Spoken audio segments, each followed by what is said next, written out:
मुझे पता है कि तुम ख़वातीन की कितनी इज़्ज़त करते हो। तुम तो ख़वातीन के इज़्ज़त के मामले में बात करने के भी काबिल नहीं हो। या ख़ातून सिर्फ़ वही है जो बरी गाला में छुप के बैठी हुई है? वो हीरों की अंगूठियाँ लेकर भी आज हीरों के सेट लेकर भी आज अपने घर के कम्फ़र्ट में है। मैं तो 6 साल से सड़कों पे हूँ। ख़ातून के साथ ये सलूक किया जाता है। अब मसला ये है मरियम साहबा का कि इनके वालिद का एहतराम ज़रूरी है, मरियम बाजी का एहतराम ज़रूरी है, लेकिन हमारी माओं का एहतराम ज़रूरी नहीं है।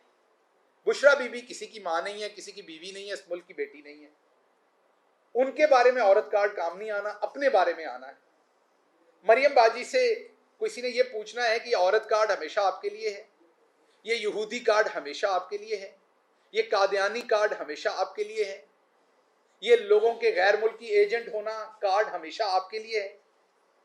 फिर ऑडियोज आई, आपने देखा हमारे औरतें हमारे माशरे में, मैं मरियम बीबी से ये बिल्कुल अग्री करता हूं कि हमारे यहाँ बड़ा एहतराम रखना चाहिए, लेकिन जिस तरह की बातें सहाफ़ियों के बारे में ऑडियोज में मरियम बीबी की आई, हमारी औरतें ये बातें भी नहीं करती।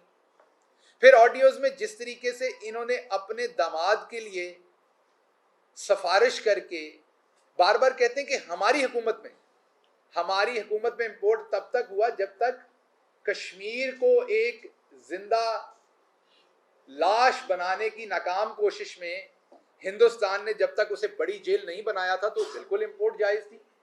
सबने मंगवाया होगा, आपके दामाद ने भी मंगवाया। जब उन्होंने कश्मीरियों के साथ किया, और वो आप ही खोल के गए हुए थे वो इंपोर्ट, हमने नहीं खोली थी। जब कश्मीरियों के साथ वो किया गया तो हमने बंद कर दिया।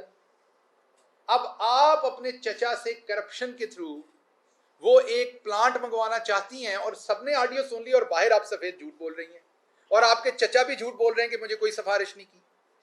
बाहर आप कहती हैं कि जब पेट्रोल बढ़ता है तो नवाज शरीफ साहब गुस्से से उठ के चले जाते हैं, और मैं किसी ऐसे फैसले को एंडोर्स नहीं करती। आप अपने चंद लोगों से ट्वीट कराती हैं, और उनके ऊपर आप खुद से ट्वीट करती हैं कि मैं इस फैसले के साथ नहीं हूं, और आपकी ऑडियो में साफ पता चल रहा है कि आप अपने चचा को कह रही हैं कि बढ़ा दें कीमत, कोई मसला ही नहीं है। सो मरियम बाजी, वैसे तो मर्दों को भी झूठ नहीं बोलना चाहिए, लेकिन क्योंकि औरतों का यहाँ एहतराम ज्यादा है तो औरतों को ज्यादा इसका ख्याल करना चाहिए कि उन्हें इस तरीके से खुल्लम खुल्ला झूठ और तूफान नहीं करना चाहिए, ताकि उनका एहतराम किया जा सके। अब आपका असल घर लंदन में, आप कहती थी आपको यही पासपोर्ट ट्रे में रख के दिया जाएगा तो आप वापस फेंक देंगी। अभी आपने बहुत हीलो हुज्जत करके अदालत से अपना पासपोर्ट लिया, और आपने ये भी कहा कि आपने जो एक वो चोरी का एनआरओ लिया, जो कवानीन चेंज हुए, मैंने उसके तहत फायदा नहीं लिया, मैंने मेरिट पे लिया। इसका मतलब बाकी तमाम को फैसला मेरिट के खिलाफ हो रहा है। अब तो ये मरियम बीबी ने खुद कह दिया, और मुझे यकीन है कि सुप्रीम कोर्ट में जो नैब अमेंडमेंट्स पे केस चल रहा है उसमें मरियम बीबी के इस बयान को जरूर शामिल किया जाएगा हमारे वकील साहब की तरफ से, कि मरियम खुद मान रही हैं कि जो लोग उसके तहत रिलीफ लेंगे वो मेरिट पे नहीं लेंगे। तो ये तो अब इन्होंने खुद मान लिया।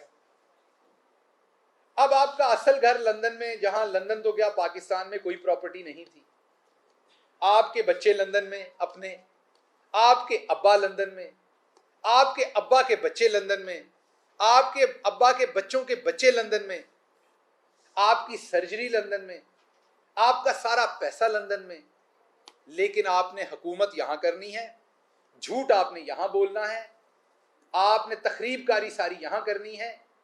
और अगर कोई पुलिस वाला, वो हसन था हमारा एक भाई सियालकोट में, जिसे शाबाश देती थी जब उन्होंने सियालकोट के अंदर हमारे वर्कर्स पे तशद्दुद किया, आप बताएं हमारे किसी जमाने में हुआ? मैं पहले दिन से कह रहा हूं, कल परसों हलीम आदिल शेख साहब ने, हमारे बड़े अहम लीडर हैं सिंध से, उन्होंने एक तस्वीर शेयर की जो राना सनाउल्लाह साहब की थी, जब उन पर बहुत तशद्दुद हुआ उससे और उसके बाद, और एक उसके ऊपर जुमला किया, मुझे ज़ाती तौर पर पसंद नहीं आया। मैं उस पर पहले ट्वीट करने लगा, फिर मैंने कहा वो और बढ़ेगा ट्वीट, मैंने नहीं किया।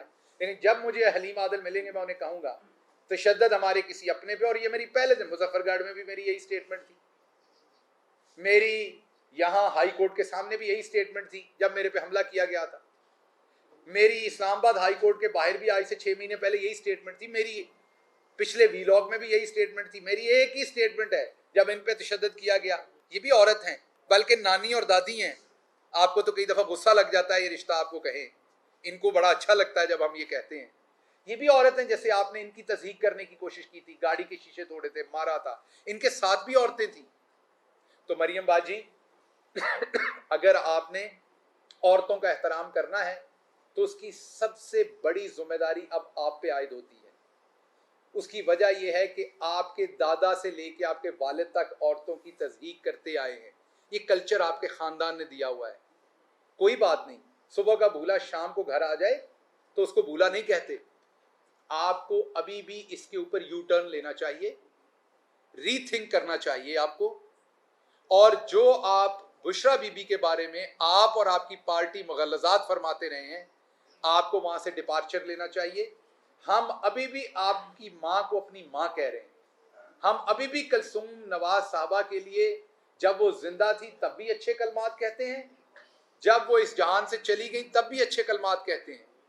आपको ये करना पड़ेगा। मुझे पता है आपके लिए मुश्किल है, आपकी बुनियादी फिक्र सोच जो है उसमें ये चीज़ें शामिल नहीं हैं, लेकिन कोशिश कीजिए। अगर आपने वाकई औरत कार्ड खेलना है तो दो काम कीजिए अपनी फैमिली में।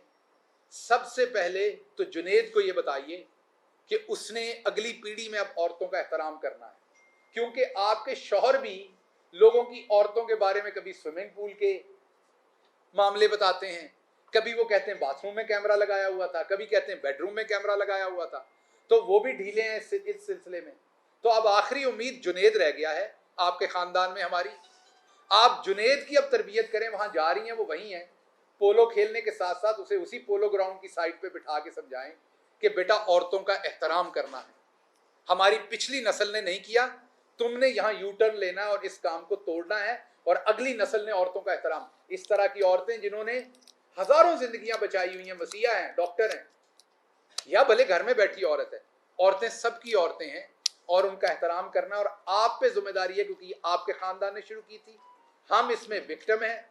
और दूसरा काम जुनेद को कहना है कि अगर उसने, क्योंकि शाही खानदान से है, आपके बाद तो वली है, आप इस मुल्क का उसी को बनाना चाहेंगी, तो जब इस मिडिल क्लास गुलाम कौम के ऊपर आपने उनको मुसल्लत करना है तो उनको भी ये बता के करप्शन भी वो जरूर करेंगे, और ये भी कौमी खेल है आपका, कौमी मीन आपका खानदानी खेल है। तो जब वो करप्शन करें तो खानदान की औरतों के नाम के ऊपर वो करप्शन ना करें, ताकि उन पर मुकदमात ना बने, ताकि औरतों का। आपको क्या लगता है जब आप गिरफ्तार हुई होंगी तो जिस जज साहब के सामने गई, जिसने गिरफ्तार किया, जो उस टाइम की हुकूमत होगी, क्या उनके लिए मुश्किल नहीं होगी वो सारा काम? बहुत मुश्किल होती है। मेरे कहने की बात आपको ये है कि आपने अपने बेटे को कम से कम ये तालीम जरूर देनी है कि अगली दफा करप्शन करें तो औरतों के नाम पर ना करें। तो इसलिए मैं यहां पर इस चीज को खत्म करता हूं। आखिरी बात ये कह दूं कि डीप फेक कुछ और वीडियोस बाजी ने बनवाई हुई हैं। बाजी का लंदन जाने का प्लान ही ये है। अब बाजी ने वो डीप फेक वीडियोस रिलीज करनी है। वो बुनियादी तौर पर फाहिश फिल्में हैं जिनमें लोगों के चेहरे चेंज किए गए हैं, और आप सबको पता, अब आप वो टिकटॉक पे देख चुके हैं कितनी आसानी से चेंज हो जाता है। वो वीडियोस अब अगले आने वाले दिनों में इन्होंने रिलीज करनी है। ये साइफर खेला गया पहले, मरियम साहबा के रिहाई को हटाने के लिए उसको लाया गया, अब वीडियोस आएंगी।